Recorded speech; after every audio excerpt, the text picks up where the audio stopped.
네,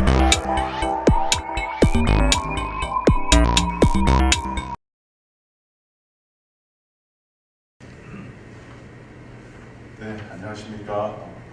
재단법인 시민방송 이사장 박대윤입니다. 한 보름 전이죠.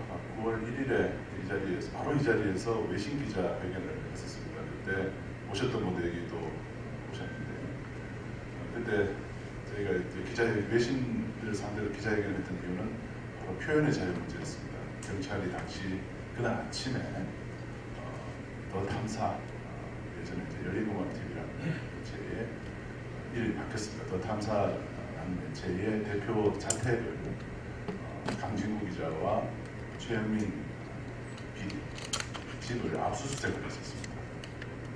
그 압수수색을 한 이유는 대통령 배우자인 김건희 씨 관련된 보도를 대선 기간 중에 했다는 그 내용에 대해서 명예훼손과 공직선거법 위반 혐의로 경찰이 아침 8시 반에 각각 집에 7명씩 들이닥쳐서, 예전에 그 한겨레 신문에서 한번 이영희 선생 구속되고 이렇게 할 때 89년인가요? 그때 한겨레 신문 편집국을 상대로 경찰에 압수수색을 했던 기록이 있더라고요. 찾아보니까 그때는 이제 국가보안법 관련된 이슈였다고 제가 이제 기록에서 확인했습니다만, 이제는 이제 명예훼손 그리고 선거법 이런 걸로 이제 압수수색을 하고, 물론 이제 그 8월 25일 날에 이제 집뿐만 아니라 사무실까지 압수수색을 했었습니다. 그래서 저는 그런 생각이 들어요. 오늘 여기서 어찌 보면 좀 공허하죠. 윤석열 정부에서 무슨 통일 이야기가 오히려 좀 공허한 얘기일 수도 있습니다. 그런데 헌법 4조에 보면 이런 내용이 있습니다. 대한민국은 통일을 지향하며 자유민주적 기본 질서에 입각한 평화적 통일 정책을 수립하고 추진한다고 되어 있습니다. 그래서 아마 권영세 통일부 장관은 이에 부합하기 위해서 형식적으로나마 북한과의 뭔가 일을 해야 되니까 뭔가를 얘기를 하는 것 같습니다. 그러나 정말 진심인가 하는 의심이 듭니다, 사실. 그런데 이런 엄혹한 시절에 사실 이제 저는 언론 기자로서 살아오면서 항상 가슴에 새기고 있는 말은, 다른 사람들께서 말하기 어려울 때 말해야지 그게 진짜 용기입니다. 요즘같이 이럴 때 이런 통일 얘기를 할 수 있어야 합니다.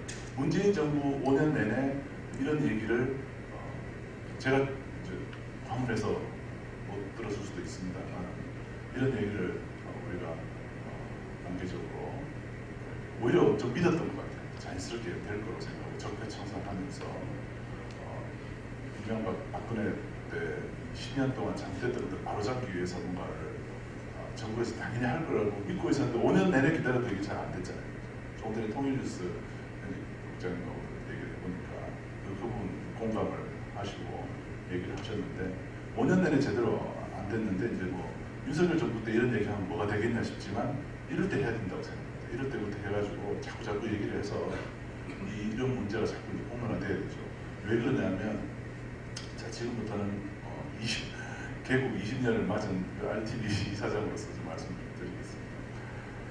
제가 이 평양냉면 그러면 되게 안 좋은 기억이 있습니다. 평양냉면 여러분 좋아하시죠? 평양냉면 맛있죠? 근데 먹을 때마다 되게 안 좋은 기억이 있어요. 왜냐하면 RTV가 지금 고사 직전에 내몰렸습니다. RTV가 10년 동안, 20년 전에 만들어졌는데 아직도 되게 힘들어요. 재정적으로 모든 면에서. 그런 상황이 된, 출발점이 된 RTV가 지금 망가진 지금 상황에 아주 그냥 문 닫기 직전까지 내몰린 이 지경에 이른 사건이 바로 평양냉면 사건입니다. 그 평양냉면 사건이 언제 있었냐면, 이제 이미 워낙 오래돼가지고 기억도 안 나실 거예요. 이게 여러분 프레젠테이션이 좀 닫혔는데요. 2004년 9월에 북한의 평양 음식들을 소개하는 프로를 RTV에서 방송을 한 적이 있습니다. 이건 제가 기록을 보고 알게 된 겁니다.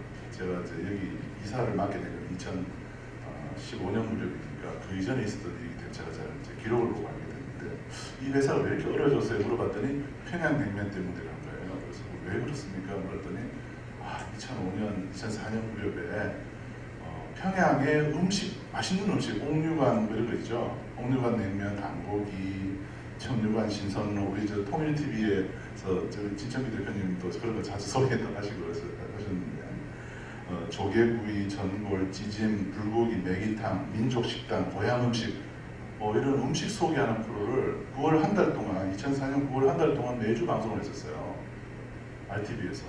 시민 방송은 시청자들이 제작하고 시민들이 이거 좀 틀어주세요 그럼 틀어주는 방송사입니다. 그래서 이 존재 가치가 좀 있어요.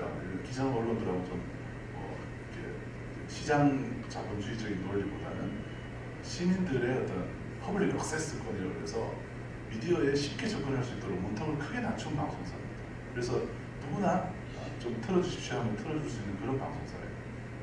그래서 평양에 북한 누구를 지도자를 찬양하고 이런 것도 아니고 북한의 맛있는 음식들을 소개한 거예요. 우리 국민들이 즐겨 먹는 평양냉면 이런 걸 소개한 겁니다. 옥류관에. 그런데 이걸 가지고 2008년에 국정감사 때 한성교 한나라당 의원이 종북 방송이라고 매도를 했습니다. 북한 방송을 틀어준다고. 그러면서 이런 방송사에다가 당시에 이제 방송발전기금을 지원을 받았거든요. 방송발전기금을 지원을 받았다. 국민의 혈세를 이런 종북 방송에다가 지원해 준다 그래가지고 그걸 다 끊으라 그래가지고 일시에 다 끊어버립니다. 2008년까지 한 해 20억씩 정부 예산 지원을 받던 방송사가 2009년에 빵원이 됩니다. 그래서 직원들 다 해고시키고 회사는 거의 문 닫을 지경에 이르렀죠. 이제 그렇게 한 그 이유는 이렇습니다. 그 평양 음식을 소개하는 그 방송의 프로그램을 누가 갖다 줬냐면 조청년 산하 기관지인 조선신보에서 그 영상을 받았대요. 그렇기 때문에 전국 방송을. 그래서 지금 생각하면 조금 무리한 거 아닌가 싶은데 그 당시 2005년 생각해 보시면 여기 이제 기억나시는 분들은 북한하고 거의 막 통일도 될 것처럼 각종 컨텐츠들이 아주 교류가 활발하고 그런 사람들의 심리적 거부감이 상당히 줄어든 상태. 그러니까 국가보안법이나 이런 것들을 극복하고 오히려 헌법적인 가치, 헌법 4조에 규정된 통일을 지향한다. 이런 거에 다른 국민들이 다 이렇게 쳐다보고 있을 때잖아요. 지금 생각하면 또 다른 거예요. 그래서 그거를 전공 받겠다고 일시에 예산 다 차단하고 완전히 이제 심지어 이제 그때 문화일보에서 노정부가 조청년 매체에 기금을 지원했다 이렇게 하면서 RTV를 마치 북한의 무슨 매체인 것처럼 우선 조선신보를 얘기하는 거긴 하지만 제목을 이런 식으로 매도를 해서 문을 거의 조선일보도 거의 같은 제목으로 다 했고요. 네, 다 했습니다. 이제. 그래서 이게 이제 안 좋은 기억이 이제 있다 보니까 이런 이제 기회를 통해서 오히려 그런 아픔이 있는 부분들을 오히려 이런 이제 오늘 쭉 말씀도 해주셨지만은 이런 통일의 어떤 방송 교류나 콘텐츠 교류를 할 즈음에 와서는 과거에 그런 시도나 이런 것들의 아픔이 오히려 이제 좀 극복할 수 있는 그런 계기가 되었으면 하고요. RTV에서도 이제 이런 동참할 수 있는 기회가 있으면 우리가 지금은 시민들의 후원으로만 운영이 됩니다. 그래서 과거보다 훨씬 정부로부터 독립된 형태로 있기 때문에 이런 콘텐츠 교류라든지 이런 것들도 더 앞으로 참여할 수 있지 않을까, 더 독립된 모습으로 그런 생각이 좀 들었습니다. 이상 마치겠습니다.